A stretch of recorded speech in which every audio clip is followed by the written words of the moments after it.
Good morning, everyone, or good afternoon. Thank you so much for joining us. My name is Ian Manasco, and I'm the Director of Demand Generation at SafeBreach, and I'll be your host and moderator for today's presentation of Tackling Challenges of Security Posture with a Breach and Attack Simulation Solution. We have two epic presenters today. John Oltsik is the Senior Principal Analyst and Fellow from the Enterprise Security Group, ESG. With over 30 years of technology industry experience, John is widely recognized as an expert in all aspects of cybersecurity and is often called upon to help customers understand a CISO's perspective and strategies. Also joining us as a presenter today is Yotam and Ezra, who is the VP of Product for SafeBreach. Not only does Yotam have extensive experience in managing security product lines, but he also has rich experience in security research and has previously managed security research teams. Welcome, gentlemen. John, you will be kicking us off, and so I will turn the presentation over to you. Thank you. Thanks, Ian. Welcome, everybody. If you can go to the next slide. I'll be talking about security, hygiene, and posture management. And using that, you can go to the next slide too. Using that as a catalyst to discuss this with Yotam, who has a lot of practical experience. Now, I'll be using a lot of research that we've recently completed on security, hygiene, and posture management as I go through. So you'll see some data, you'll hear some banter between Yotam and I. So let's go ahead. Go on to the next slide, please. Let's start with what is security, hygiene, and posture management. Yotam, I'm surprised I have to define this. I really am, because this is the foundation of security. The famed business researcher, Peter Drucker, is quoted as saying, you can't manage what you can't measure. And we all borrow that expression. But Peter Drucker is the guy who quoted it. You can't secure what you don't know about. Same kind of thing. So security, hygiene, and posture management is about the discovery, the analysis, the classification of assets to determine whether those assets are in scope, they're secure, or there's been drift from a secure configuration. And if there has been drift, we want to know what drift we should prioritize to fix to decrease cyber risk. So this is part of every security certification. It's a part of every regulatory compliance initiative. It's part of every best practice. Yotam, why don't we have this down by 2021 going into 2022? That's a great question, John. I think, the idea of managing the risk associated with cybersecurity is so profound and basic to what we need to do. And the notion of understanding the adversarial opportunity or the likelihood of an attack across your infrastructure is something which is becoming more and more important, because teams are finding out that they need a way to focus. And they need to sort of understand where to start, where to invest their time, as time is becoming more and more a very expensive resource for security teams. And so if you don't have the visibility into how risk is distributed across your network, and if you sort of don't have the bearing or the ability to measure where you are, it's really hard to focus and see beyond the noise of what's happening. So I really do think we should get this down as much as possible and as quick as possible. Exactly. And if you go on to the next slide, please, Ian. The next question is security, hygiene, and posture management a priority for your organization? Well, I can tell you what the research said. The research said, yeah, it's a priority. And it's a priority because of regulatory compliance. It's a priority because we need to understand which assets are business critical so that we can better protect those assets and monitor those assets accordingly. It's also a priority because of the dangerous threat landscape. So I need to understand the assets I have in context with what the adversary is trying to do. And Yotam, you just talked about this, but the more I know about my environment, the more I know about how an adversary might attack my environment, the greater I have flexibility I have to put in the right countermeasures, to monitor behavior, and to decrease risk. So it should be a priority, but what do you see? Yeah, so I think if you think of it from a priority perspective, this is one of the only opportunities for the defenders or the organization to take control of the game. Because if you think of the security game, the adversary has a lot of advantages. They have the surprise element. They have to be successful only once, where they can try many times. They have a lot of advantages. But the only opportunity that we have as defenders to have the upper hand is to control the playing field, right? The playing field is basically at the control of the defenders, and being proactive around understanding your own playing field, and basically the ability to measure and impact with security hygiene, impact the playing field, is basically changing the rules of the game towards the defender side. Yeah, I totally agree, and I'm reminded of the famous Sun Tzu quote that if you know yourself and you know your enemy, you need not fear the results of 1,000 battles, or maybe it's 100 battles, I'm not quite sure. But that's really what you're saying, is know yourself, know what the enemy's doing, figure out how those things merge. Yeah, and control what you can, right? Exactly. I mean, that's one of the only things prior to an attack which is in your control. So probably invest what you can in order to impact that. That's sound advice. If you go to the next slide, this digs into some of the research. So why should you care about security hygiene and posture management? Because things are, the battlefield is tilted against us. And in this case, we're looking at the attack surface. So in our research, we asked organizations, is your attack surface growing? Or has your attack surface grown over the past 2 years?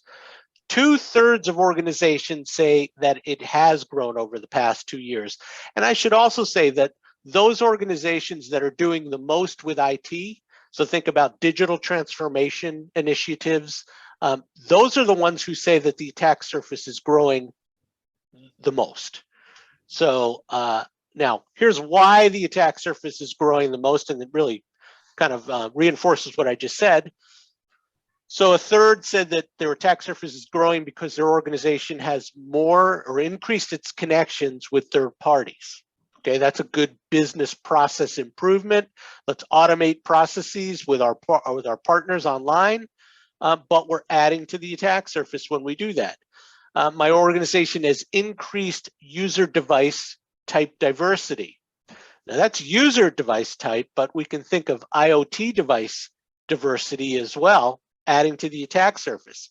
And then my organization has increased its use of public cloud infrastructure and increased its use of SaaS.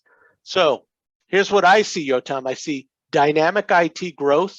I see the business driving IT to, or IT really driving the business, I guess. But I see security falling behind. Is that what you see?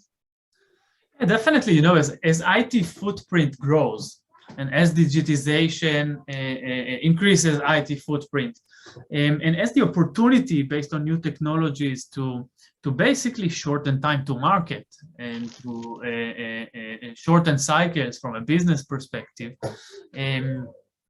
definitely that impacts the attack surface. More things are connected, things are moving faster, the pace of change into the environment and the dynamic nature of our IT environment is simply growing all the time, and all of those things definitely impact the attack surface to a point where in many aspects we need to think a little bit differently about things. Yeah, and these things aren't going away. In fact, I think they'll just escalate or increase exponentially. We've got new variants of COVID that's keeping us at home and working from home for longer periods of time. We've got cloud native applications being developed. So we've got workloads moving to the cloud. So I just don't see this changing. In fact, I think we really need to be cognizant about what our attack surface growth looks like so that we can monitor it and make the right security decisions. Yeah, and definitely I think it becomes a little bit of a risk management game, because as people understand that they cannot be 100% protected. So the notion of focus and the notion of investing and controlling where you can and where it's most impactful becomes even more important. Absolutely. So Ian, if you go to the next slide. What's out on the attack surface? So in this question, we're asking people, when you've monitored your attack surface, what have you discovered? And typically, I mean, you see a lot of different, a lot of data that's kind of closely grouped. That means that people have discovered multiple of these things. But there's a couple of things that stand out to me, Yotam. So sensitive data in a previously unknown location. The first thing that an organization should do is know where its sensitive data is. But we know that's really difficult to do. You have to discover the data. You have to classify the data. Developers use the data in their development systems and test systems. We share the data with third parties. We move data to SaaS applications. If the data is out there and we don't know about it, well, hopefully the attackers don't know about it, but oftentimes they do. Also, 30% said a website with direct or indirect path, or with a direct or indirect path to your organization. Now, this is a discovered website. So that assumes we didn't know about this, and we're discovering that. So that's another path into your organization. And then employer corporate credentials, misconfigured user permissions or entitlements. So this is the identity piece. We can go out into the dark web and find lists of usernames and passwords and things for sale. But this can be very valuable data. So for instance, if I get the identity, identity data for the CEO, then I can sign in, I can use their privileges. Business email compromises really are generated through this kind of attack. So there's a lot to unpack here, Yotam. There's a lot of vulnerabilities that are out on the attack surface that we're discovering haphazardly. Yeah, and of course, in many cases, there is a difficulty to discover everything, and too many things are moving. But the more you know, the more you can control. So basically, I think organizations are starting to understand that they need to discover as much as possible and deploy various technologies in order to get a handle on those aspects of their IT footprint. Yeah, and one other thing that jumps out at me that I'll mention here, didn't we talk about shadow IT like 5 years ago? And yet 28% of those that we surveyed say that they discovered a previously unknown SaaS application. So we have to assume that these problems exist. In fact, that's really what security people are paid for, is to be paranoid and to assume that there are still these risks out there. And this data acknowledges the fact that there are those risks that are still there. Yeah, completely agree. If you go on, Ian. Okay, so we talked about the attack surface growing. We talked about assets that we're discovering in our attack surface management processes. Here's why you should care. So the question was, has your organization experienced some type of cyber attack in which the attack itself started through an exploit of an unknown, unmanaged, or poorly managed internet-facing asset.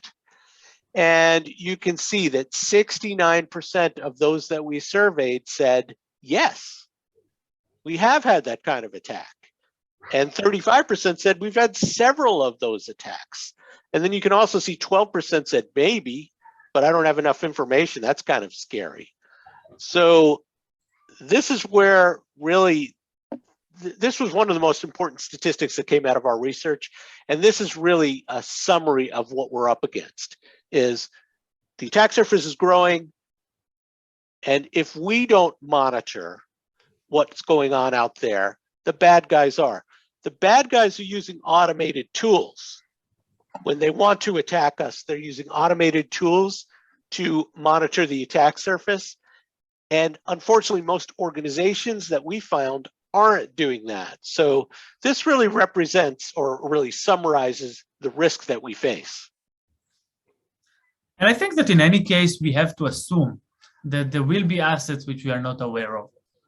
And so another interesting thought that I have on this aspect is, how do we control the impact of those assets on our organization and the sensitive data, right? So when you think about the layers, the first layer is discovering the unknown assets as much as possible, but maybe the next layer is making sure that the other layers of controls are positioned well to handle things coming in from unknown assets. And so there are basically two aspects to this. One is do as much as you can to discover the unknown assets, but two, also assume that are ones which you were unsuccessful in discovering, and make sure that the next layers of your security strategy are positioned well to address them. Yes, and that's what I like what you're saying. This is very much akin to the MITRE threat-informed defense, using the MITRE attack framework. And that was a big part of what we found organizations are doing. Now, in many cases, organizations use the MITRE attack framework as a reference architecture, but they do want to operationalize the MITRE attack framework. And really, Yotam, what you're suggesting is a step in that direction. Yeah, definitely. I mean, when you think about layer security, it really comes down to the different aspects of adversarial tactics, or what the adversary is trying to achieve. And as you're building your layer strategy, and many of our of the customers we work with are generally building their strategy around that common language of the MITRE attack framework, which helps them basically tackle each one of those layers in the best way for the organization. And so while you want to make sure that you look at various aspects of those layers, you want to make sure that you are looking at each of them and assuming that each of them is also compromised at the same time. Yes. Go on in to the next slide, please. So we asked about improving vulnerability management in the survey. Many organizations think they have sound vulnerability management practices, but when you dig deeper, what you find is that they use too many tools, that they uncover too many vulnerabilities, that it's difficult to prioritize which vulnerabilities to patch, that there are difficulties in working with IT operations when security discovers vulnerabilities and asks IT to mitigate those vulnerabilities or patch those vulnerabilities. There's difficulty in the communications and collaboration there, a lot of the life cycle or process tracking. So in asking our survey panel of 398 security professionals, what could you do to improve vulnerability management? 35%. Integrate vulnerability management and other security and IT technologies. So we want seamless integration from discovery through mitigation. And again, that covers security and IT teams, so we need those two tools to work together.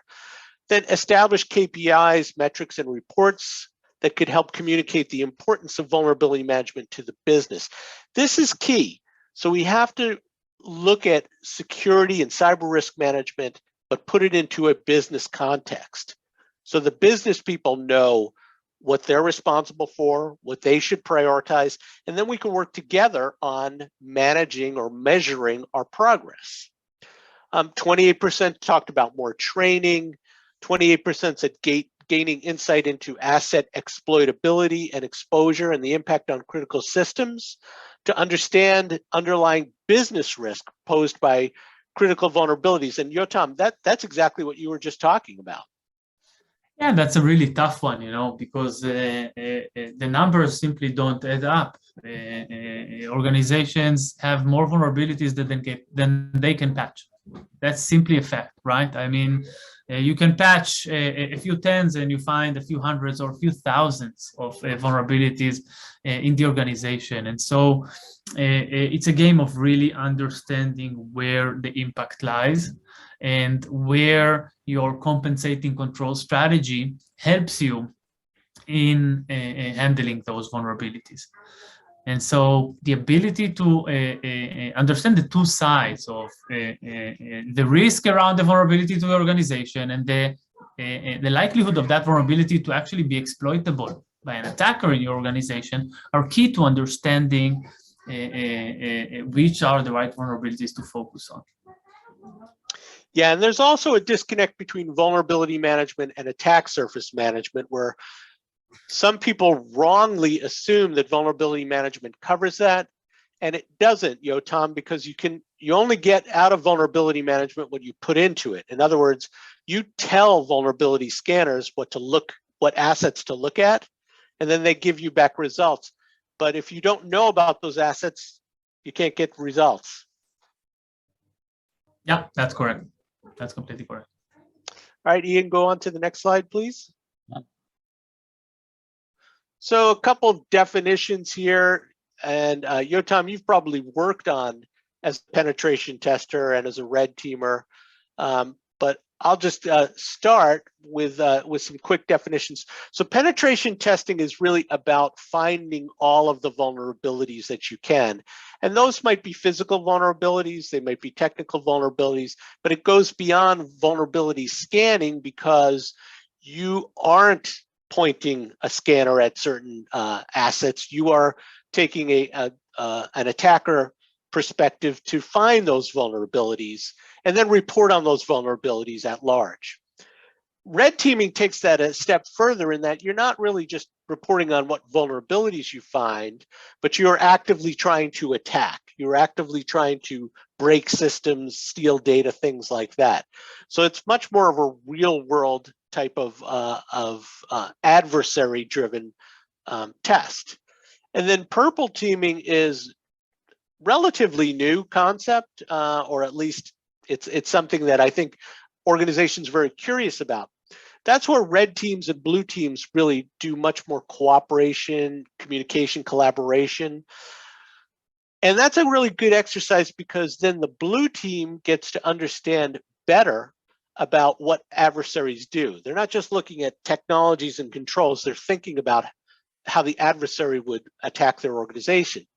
Meanwhile, the red team gets to understand the defenses a little bit more. And then the two groups can collaborate on exactly what we talk about, what the adversaries, what TTPs the adversaries are using, and then what defenses can be used as appropriate countermeasures. So Yotam, what did I miss here? So I think on penetration testing, red teaming, purple teaming are all exercises, and then they all have their motivations. And I really think the notion of looking at your security posture from a threat perspective, and then operationalizing on that understanding of how you're positioned versus a threat towards improving protections is a great strategy to address security. And I think one of the missing links is, okay, how do you scale that in an enterprise? So how can that be operationalized to the fact or to the point where it is running continuously in the environment? It covers the changes which are happening in the environment. and are becoming more and more frequent with cloud systems, with CI/CD practices, and with things moving so fast all the time. And then also, how do you scale that network wide? So if and I'll get to the bottom line, if automation is not brought in to the process, it is becoming a difficult practice, and automation can really help basically scale those practices to the network-wide aspect and also in time, so to the continuous aspect. Yes. And speaking of that, if you go on to the next slide, I think it's very well recognized that the tests that we talked about, penetration testing, red teaming, purple teaming, it's well recognized that these things are very valuable because they give you a real good picture of where your defenses are lagging, where your processes may not be as efficient as they can be. And they help you then prioritize your investments on fixing those issues.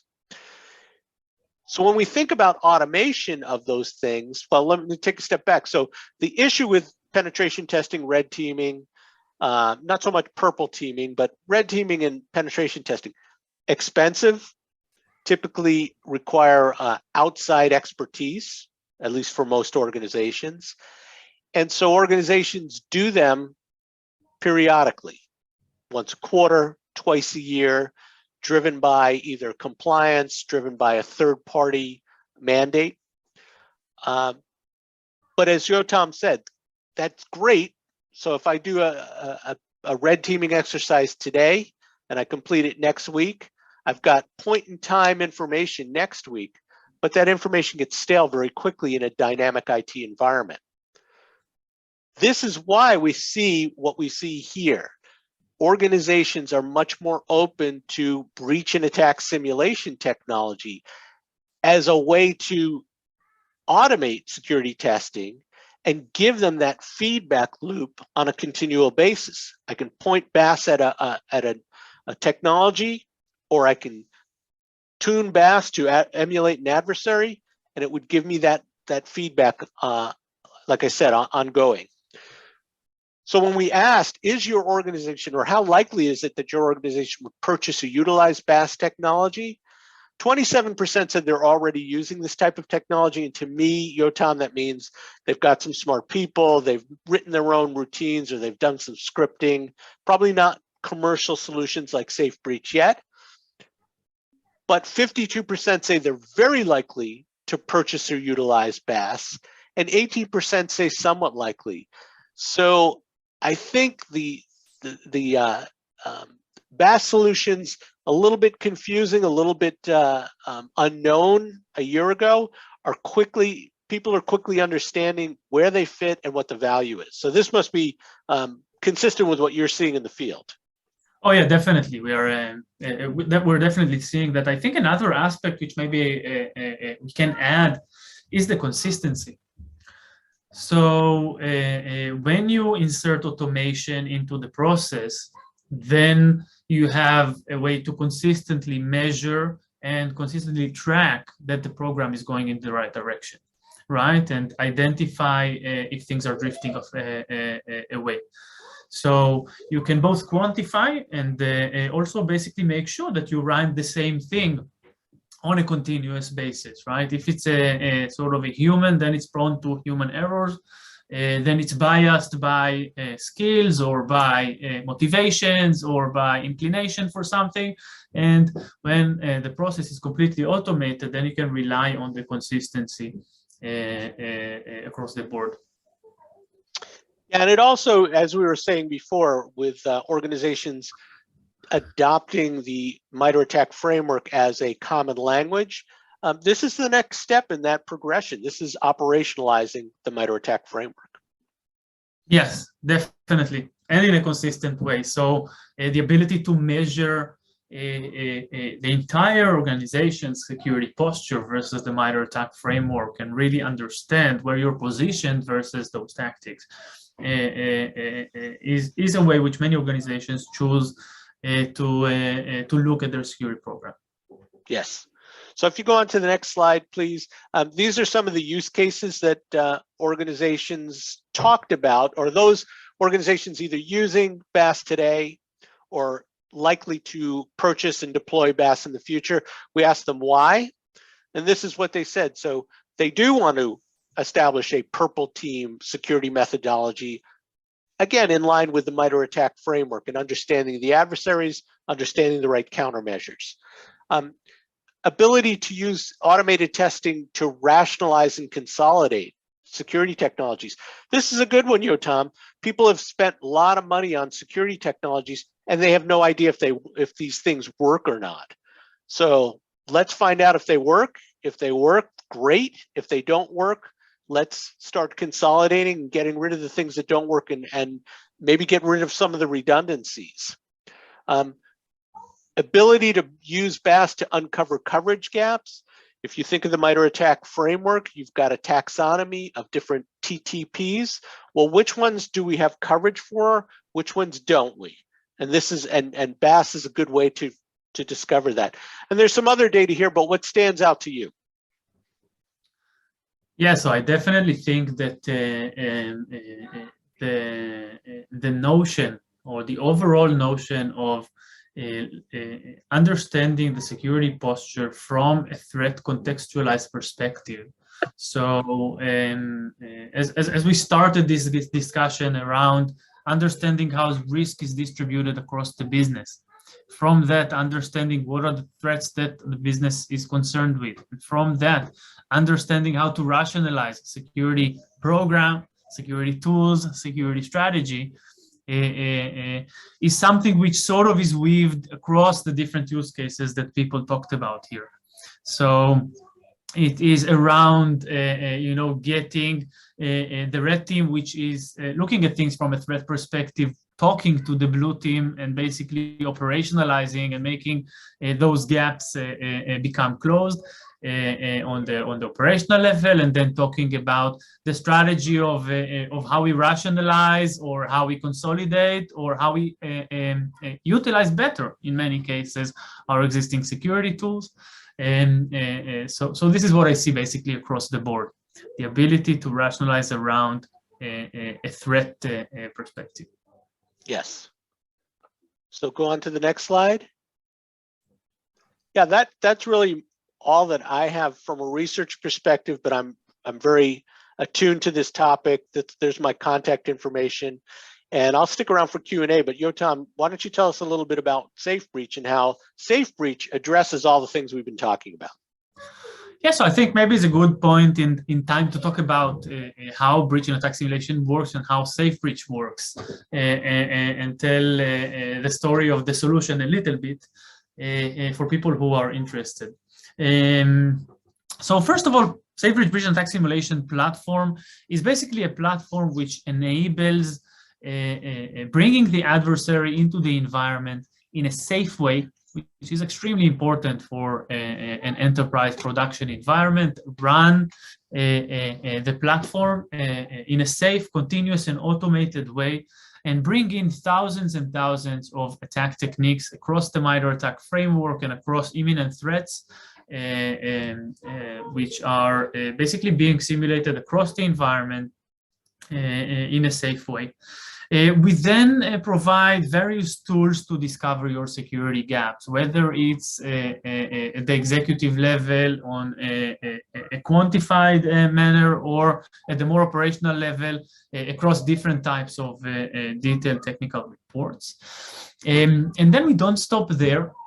We help in several or couple of other areas. First of all, we help to understand the prioritization around exploitable vulnerabilities and gaps. So on a remediation perspective, there are basically two areas. There is a vulnerability patching, which you can impact your software solutions with the vulnerabilities that are impacted. And then there is the security control configuration, which is the next part, which we basically provide the ability to remediate based on a prioritized, business-driven set of remediation insights, which also include data packages to feed the security controls directly. Next slide, please. So talk a little bit about the real-world attacks in SafeBreach and the ability to run them safely and continuously. So the SafeBreach playbook will include thousands of known indicators and attack TTPs and behaviors across the entire stack of security controls in the environment. Those can be built into programs according to threat groups, according to TTPs, according to different malwares. Customers, red teamers can build custom attacks into the SafeBreach platform and then automate the red team activity. Everything is categorized by the MIBR attack framework and the vast playbook of over 20,000 different attack methods which can be utilized using the platform. So that's around simulating attacks with the platform. Next slide, please. Then visualization. So I mentioned various reports. So one example, which is really interesting, is a MIBR attack heat map. So once you configure your scenario, you can look at a heat map of your risk across the MIBR attack framework, and then start understanding very visually and very easily where you want to focus. And that heat map can be provided on a prevention basis, on a detection basis, on a SOC validation or alerting basis. And so you can map out the different activities around your security capability on top of the MIBR attack framework. Of course, there are various risk scoring capabilities. There is a way to explore the kill chain and look at how an attacker would target the environment from the outside or critical assets in the environment from the outside, and various very customizable executive dashboards which allow to quantify different aspects of security posture, whether it is by business unit, by crown jewels, by the security control categories that you are looking at. It's all available for visualization. Next slide, please. On the remediation side, one of the things which are really important, and I think I talked about, is automating to scale. And so if we are ending up running hundreds of thousands of attacks in the environment, we are not expecting security teams to analyze those results on a one-by-one basis. And so we've built an analytics layer which runs on top of the results and identifies common remediation issues. We package those remediation issues, and then we can prioritize them by the attack surface that they represent for the organization. But then we can also couple them with the data package, which we then package for specific security tools.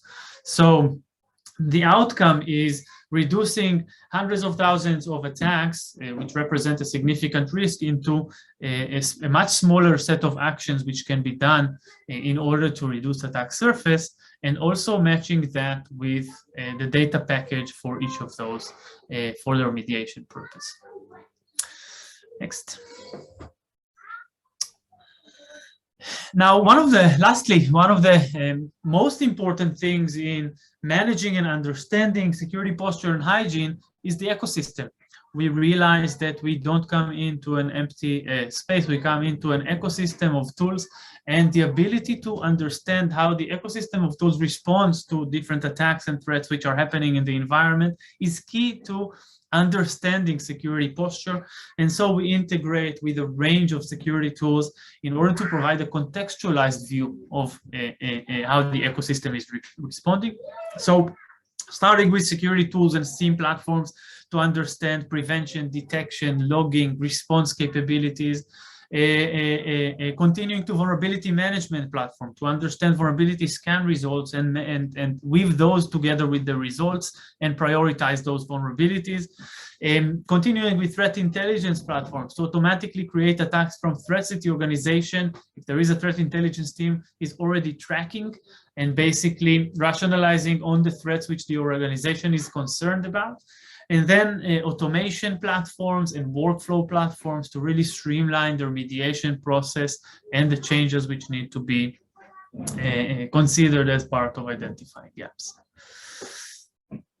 Next slide, please. I think this was it. So I think we're ready for a Q&A. That was a very quick overview of SafeBreach. Of course, more interest, we are happy to share additional information. Thank you, Yotam, and thank you, John. We do have a couple of questions that have come in, and I want to throw these out to both of you. The very first one that came in, which was, what kind of impact can security posture have on business revenue / bottom line? I can start there. So you're actually creating a safety net there. So for one thing, we should know what our business critical assets are, what's connected to our business critical assets, whether those chains of assets are vulnerable, and then those would be high risk, and so we would prioritize remediation. If you do that and you do that effectively, then you can make more confident IT decisions. You can be more aggressive with IT. In fact, that's what we saw in our research was organizations that were aggressively using IT for business benefit were also the ones who are most advanced in security, hygiene, and posture management. They were doing the most testing of their environment, and they were understanding and mitigating risks fastest. So I think the business drives your behavior, and then your behavior supports the business. I think this is a key point you made there at the end, John. So the ability of the security team to become an enabler for the business is tied very closely with posture management.